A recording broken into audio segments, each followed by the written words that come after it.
Who and or what is important to you?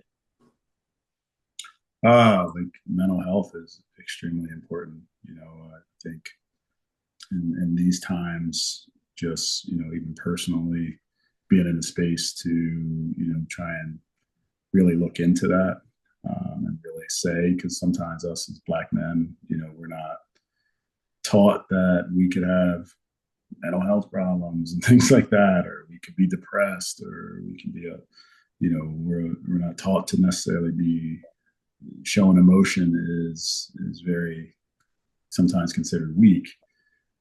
Sometimes it keeps us from being vulnerable. It keeps us from being able to open up new doors and really have some breakthroughs. So, I think more so over the last few months, mental health and where we stand with that as Black men has become more extremely important to me.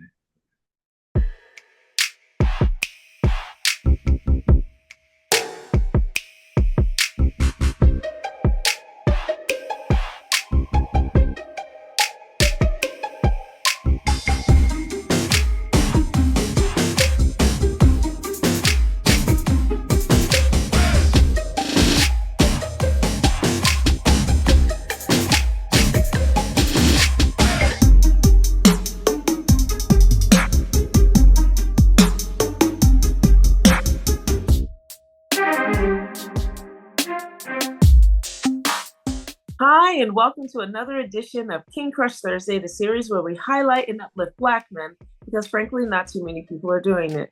My name is Val Gay, and I'm super excited about this brother today. Let's see. He is a former professional soccer player in the USL Championship League, and he is someone who took his love for soccer and turned it into a lifelong passion to empower underserved youth. He also is the founder of a nonprofit foundation that bears his name. Please welcome Mr. JT Dorsey. Hi, JT. Hi, Val. How are you? I'm good, thank you. How are you? Excellent, excellent. Awesome, excellent. Thank you so much. So, JT, thank you so much for being here, because this conversation really is yet another wedge in the door, or window, if you will, to open up the very myopic vista of how, and narrowly depicted vista of Black men in the world. If we look at the media, we see 1, 2, maybe 3 different stereotypes, and not much more. But we know that there is many different narratives as there are Black men walking the planet, and many of them are, if not most, are great stories, are positive stories. But yet, what we see in the media often is not that. And so this conversation really is around helping others see something different. Because ultimately my goal is for a young king who may or may not have positive Black male role models to come to this repository, see the same 6 questions that you're about to answer, and hopefully find guidance there. And then for the rest of us who are neither male or even Black, for us to see these same questions, hear the answers, and hopefully our minds can be open. So ultimately, we all can live in a much more, open society, if you will, accepting society, if you will. And so I'm so glad that you're here to contribute to this repository. And I'm going to get started with the first question, which is, what does manhood mean to you? Wow. I think manhood to me means just being steadfast, being a foundation for our loved ones, our families, our community. Just being, willing to put in work, to do work, and to make sure that people are safe and sound, and understand that they're cared about. Yes, thank you. Thank you for that. So JT, who and or what is important to you? Wow, I think things that are important to me are, my faith is extremely important. I think as I got older, I started to dive a little bit more into, faith and understanding that, not all things will have answers, but they all have reason. And sometimes our path is not always chosen for us by way that we choose, but always kind of picked out for us. So family is extremely important. I'm a girl dad, 100%.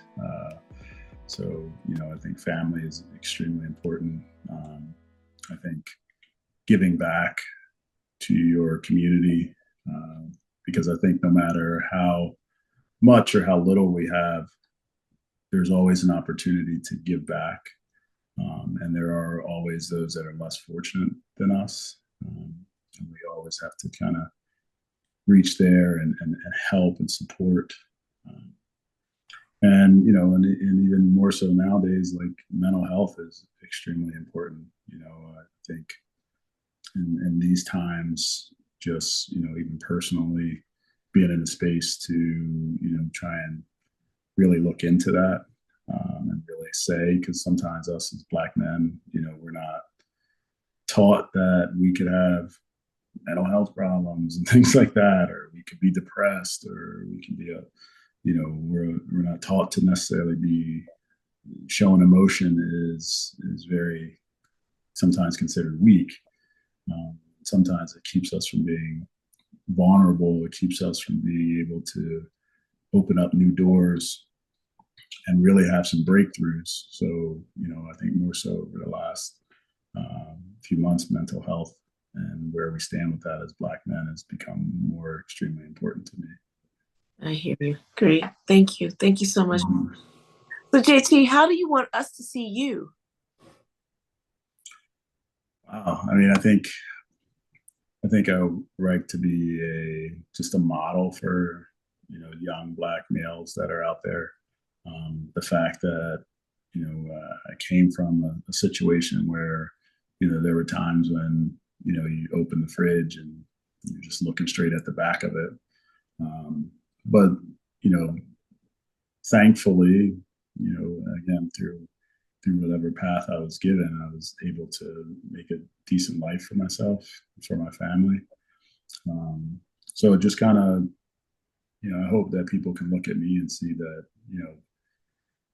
you can make it too, right? And, am I at the pinnacle of society and funding and all that other stuff? No, I'm not rich by any stretch of the imagination, but I do know that through hard work, dedication, and faith, I was able to do well for myself and for my family. That's great. Thank you. So question 4, JT, is what is your epic dream?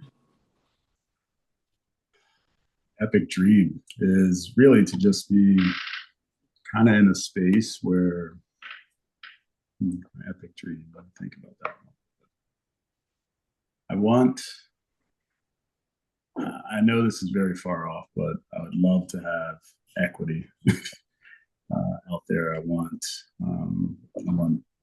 Black males to be seen as not just athletes, not just angry or sometimes people passionate or whatever, but like I want us to be viewed in a way that because we can walk around and we can be these physical specimens, right?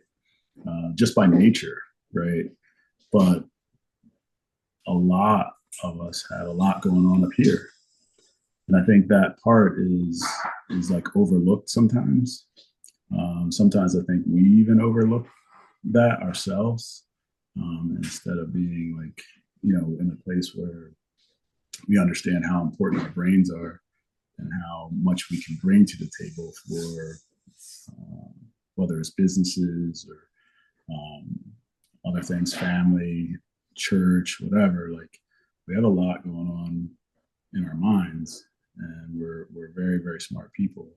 And so I would like to see some equity in that, where across the board we are at the helm of decisions and important decisions that ultimately trickle down positively, hopefully affects our communities and our kids. That's great. That's great. Awesome. Thank you. So you've been answering question 5 all along implicitly, but I'm going to ask you explicitly. Okay. Mr. JT Dorsey, Who are you? JT Dorsey. I am, again, a girl dad. I love that. She's been my heart. She's been everything to me. She's helped change my life for the better. But I really, hope that people see me as a person that makes a difference. I try and tend to be a person that can instill positive change, instill hope, instill opportunity. So, I hope I'm a little bit of a beacon of light, so to speak, to help people be inspired to do, great things within themselves and within their community. That's great. That's great. Thank you so much. And so here we are already at question 6, which is there anything I should have asked you that I didn't, or you wanted me to ask you that I didn't? In other words, what did I miss?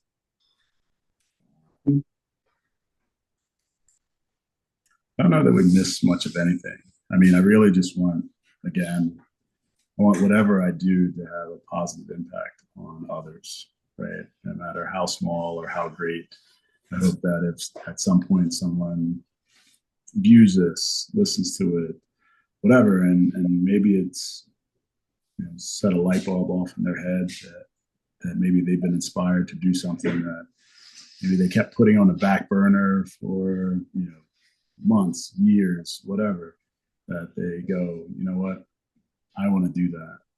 Maybe it's an opportunity for someone who's listening. It's like, hey, I haven't been open and vulnerable to my companion, to my children, to my coworkers, whatever, that hopefully that maybe they'll take that leap and open up and really try and get through a breakthrough.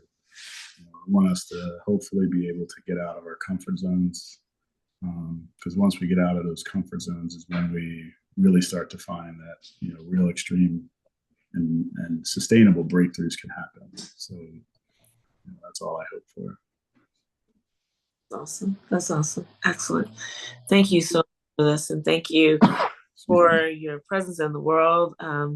As the daughter of a girl dad, it's an amazing thing. I'm so grateful on her behalf for her. Oh, thank you. Absolutely, absolutely. And I honor you, my king. I do pray that your epic dream will come true sooner rather than later. And I'm just really grateful that you were here with us today. Thank you so much. I really appreciate you thinking of me and just giving me this opportunity to be able to talk with you and speak to others. So thank you for that. Absolutely. Thank you. And stay right there, because I want to thank the audience for joining us. I hope that you enjoyed this conversation as much as I did. And if there is a positive and successful Black man in your life who you want to see highlighted in this forum, please click the link below or in my bio, fill out the nomination form, and we'll take it from there. I often say that success does not equal what a man does for a living. My main 2 caveats is, as long as what he does for a living is 1, legal, and 2, not hurting anyone, I really don't care about that part. What I really care about is the content of his character. How is he impacting those around him, beginning with the nuclear family and moving out writ large? Those are the brothers that we really want to hear from and contribute to this repository. And so please stay tuned next week for yet another amazing king. And please remember to spread love and have a great day. Thanks so much. And JT, thank you so much. That was really Thank you. Thank you. Appreciate you having me. Absolutely.